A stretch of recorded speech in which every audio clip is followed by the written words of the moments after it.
Hi, this is Brian. Welcome back to another Heroic Plus One. Not too long ago, we spent some time hanging out with Yogananda. As I mentioned, he was one of Michael Singer's deepest inspirations, and he was also one of Steve Jobs' deepest inspirations. Knowing that, I took a deep dive into a bunch of his books and little booklets. Now, Yogananda left India to bring the wisdom of the East to America in 1920. He was 27 years old. And as I read more and more of his work, I was struck by the parallel practical wisdom between Yogananda and other teachers of his era.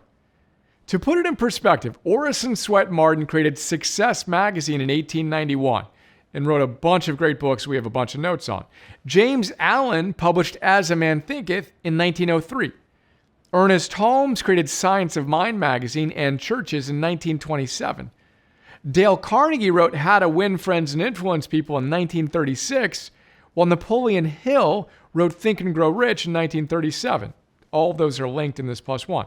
Now imagine mashing up all the wisdom from those guys and running it through the lens of a devoted yogi committed to showing the modern Western world how to apply the same ideas from the perspective of wisdom from the ancient Eastern world, and voila, you have Yogananda.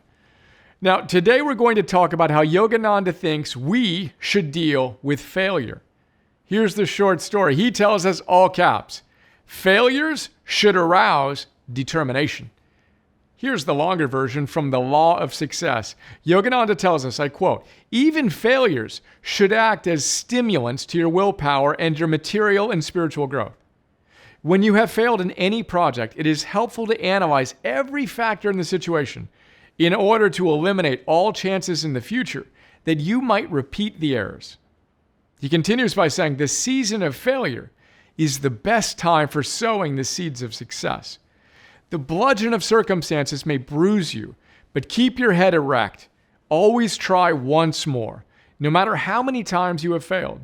Fight when you think that you can fight no longer, or when you think that you have already done your best, or until your efforts are crowned with success.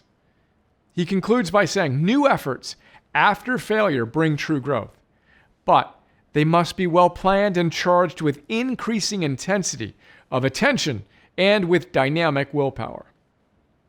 Now, there's so much I love about those passages.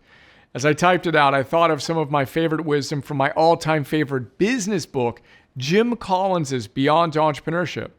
He says the same thing. Bonus points, he includes Steve Jobs in his wisdom bomb, as he says, and I quote, most of us get decked somewhere along the way in life, slammed to the ground, the world looking down on us. And when, not if, when that happens, we have a choice.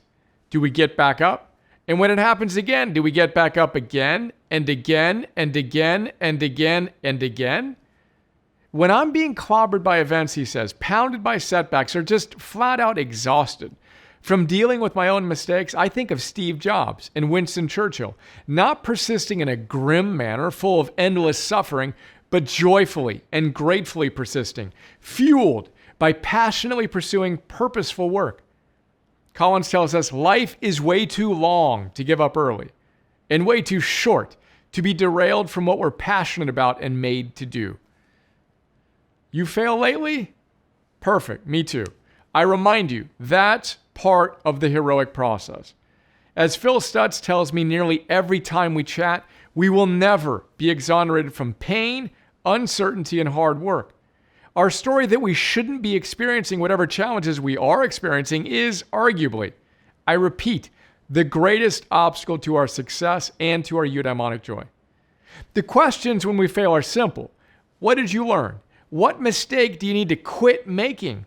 And how can you use that data to get stronger? As Yogananda says, and I quote again, diagnose your failures and sort out your good and bad tendencies.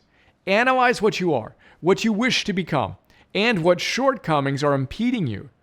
Decide the nature of your true task, your mission in life. Endeavor to make yourself what you should be and want to be. All that to say, you may be bruised, but keep your head up. Give us all you've got today. And by the way, if you want a Buddhist take on the subject, check out our notes on the undefeated mind.